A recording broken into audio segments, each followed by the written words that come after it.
I'm gonna record this hopefully for prosperity, because this is gonna be one of the first video things. Premium best format? Word. Okay, so here's the thing, right? Chess is a perfect game. Card games are imperfect games in the sense of that there is a lot of unknown information during the game, in the middle of the game, based off of public knowledge, public known knowledge, and non-public knowledge. So cards that are in your deck is not public knowledge. You might know what they might consist of based off of metagaming, game knowledge, or interpretation of the game states and stuff like that. You might have an inclination, right? That is all speculatory. There's also cards in your hand that's not known information either, unless it's been revealed by a card effect or ability. You don't know anything yet. Perfect game like chess is like all the pieces are on the board. Luck is a factor in the equation, a factor that you can largely not influence, but when you can influence it, then influence snowballs very fast. But that's the thing though, you can't fully influence it, but you can prepare for it. Based off of the fact that, yes, if my opponent happens to have this particular hand trap, what can I do as a feedback, right? As a response to what they're going to be doing. Like how you open your hand, like I will say, like sometimes with Yu-Gi-Oh or with Card Fight or with other games that have like the mulligan system, you can't really do much with all that stuff. True, but you can't influence. Oh, you can though. Sorry, that this is me being pedantic, like super pedantic about dice rolls and coin tosses. Like there's nothing that is truly randomized. There's always a form of statistics. There is a probability chance to everything. Nothing is truly lucky. There is some form of luck, but a lot of it is controllable. A lot of it is predictable. So like, let's go back into triggers for a second, right? Triggers in Card Fight Vanguard, there's like 16 of those, right? In your deck of 50, there's a chance of opening them up in your opening 5 or 6. You have your starter that you draw into, so you possibly can draw into an extra trigger there. For how many more normal units you get, there's a higher chance of seeing a trigger, whether or not in your drive checks or your draw checks, right? In your draws for turn, or your damage checks for turn, because you're filtering out your deck almost 3 cards per turn, and one out of those 3 cards can possibly be a trigger, right? And then there's 16 of those. So with a hypergeometric distribution, you can always calculate when's the percentage chance of seeing it. One thing to note though, statistics are a guideline that you follow only as a way of getting your mind accustomed to knowing, like, okay, there's a chance that this is going to happen. It's not guaranteed, because you could be like, oh, I have maybe 20 cards left in my deck and I know 8 of those are triggers, right? So the chances of like closer to 40 to 40% or 40 something percent of seeing it, right? But that doesn't mean you will. It just means that you know the odds. It just means you know the odds. You have the information. It's an imperfect game because of it. With chess, you have full information because chess has been around for close to 2,000 years. Most chess moves have been boiled down to literal computer equations by today's standards. You have literal names for certain type of movements that you do.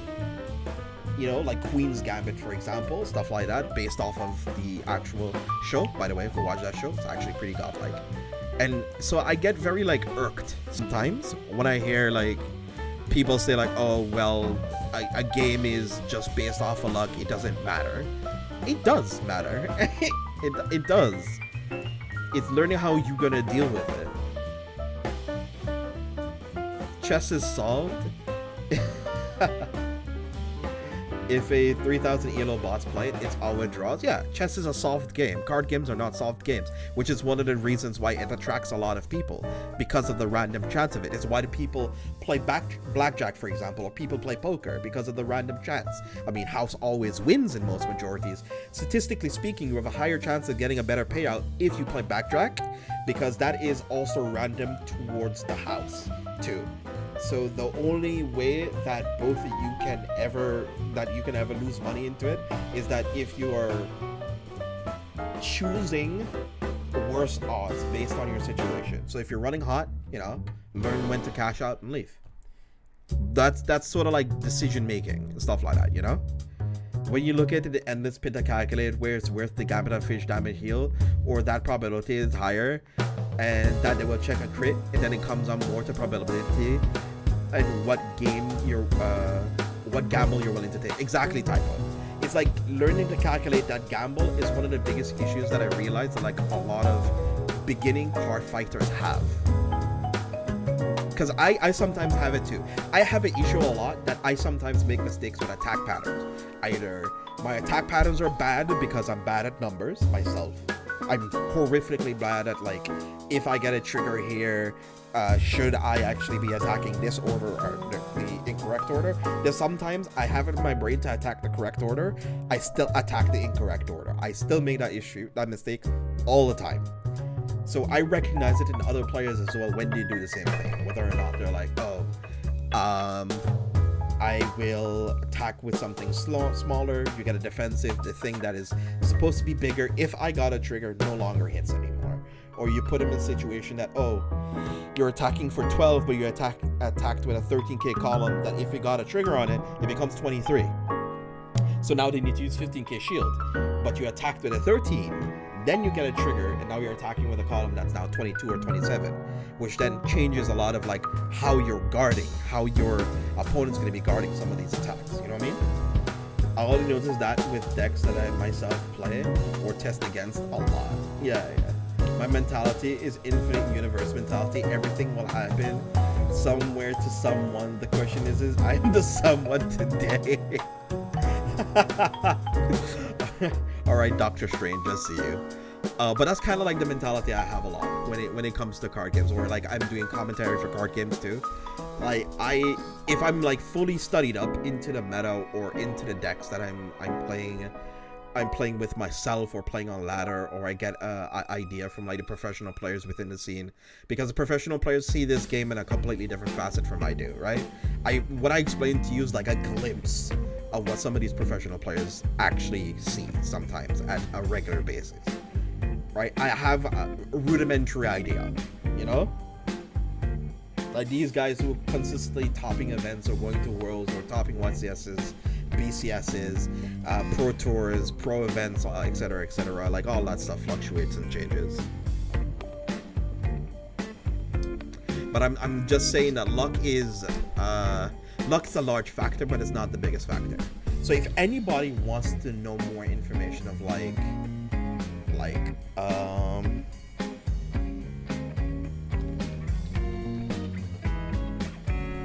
metagaming,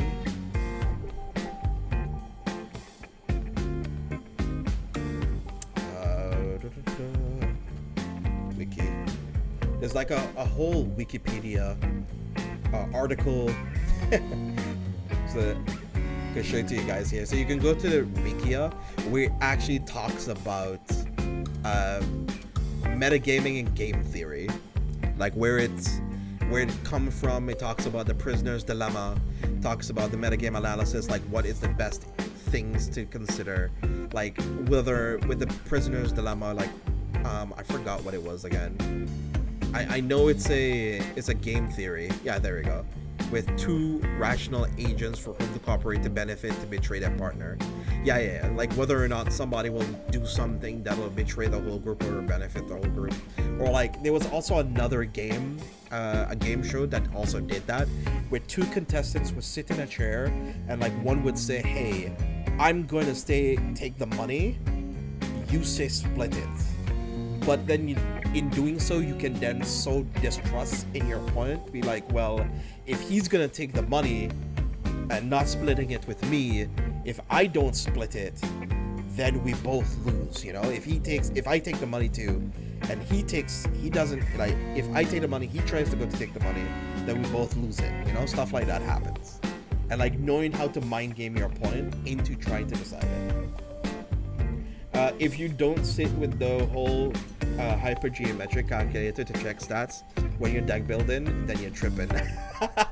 I feel that that's a bit of a trap though, Kaiju. I feel like a lot of people fall into the hypergeometric distribution, which is it's a math theory. I think, let me see who developed it.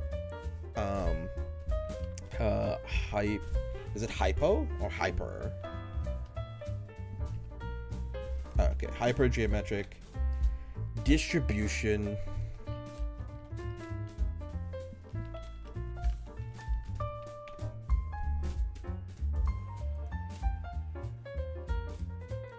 I want to know who developed it. There we go. A statistician called Roland Fisher developed this, and this is also being used in card games as well. There's also a calculator used for Magic the Gathering or other respective card games. I think Yu-Gi-Oh has their own one that does calculations too, based off of this whole theory, right? Where you can calculate the population size, the number of successes states in the population, so number of chances of being able to draw into the card, the number of draws, so how many cards that you could possibly see within a certain amount of turn, the quantity of the cards in entirely for itself. So if you say like 6 or 7, then the population size would be like the size of the deck, and then it would be the observed successes of it, like the chances of it being seen, right? And then the binomial coefficient, I do not know what that is, so let me see for a second. Positive integers to occur as coefficients. The common, okay, my brain is not big enough to understand half of what he's saying, but the TLDR of it, the TLDR of it, what I will try to explain to you guys too as well, it just calculates the chances of you drawing to specific cards during a specific situation based on the name of the card, the amount of copies of the card that you're currently running in your deck, and the chances of seeing it. And the less of the card that you see, the higher chances of seeing drawing into the particular card. So hopefully that makes sense. That's the long and skinny. That's the tall and skinny of it. Hopefully that explained it a whole lot more. People who are mathematicians, statisticians are probably gonna like explain this a whole lot better than I ever could. But this is kind of what I extrapolated a whole lot from it. And this is where a lot of people tend to get confused that, oh my god, Vanguard is just based off of luck. No, not really. You can literally break Vanguard down to a math, to science, the chances of drawing into cards. It's literally here at your fingertips. There's also 2 content creators who also talked about this too as well. I think it was Solemn and Mr. Timely as well, Vanguard Insider. Both of them had talked about this at length. But if you guys are interested in this, look up game theory. We'll look up Roland Fisher and look up hypergeometric distribution. Those are some of the keywords you'll take a look in, and you'll be able to see it for yourself. Yeah, exactly. Well, for you people at YouTube at home, this is something I kind of wanted to do that's a little bit new, talking about card games in general, where I feel like there's a bunch of misgivings. A lot of people think about luck a lot. I think about luck all the time. So I don't remember, yeah. So this is going to be something different. Hopefully you guys enjoy this.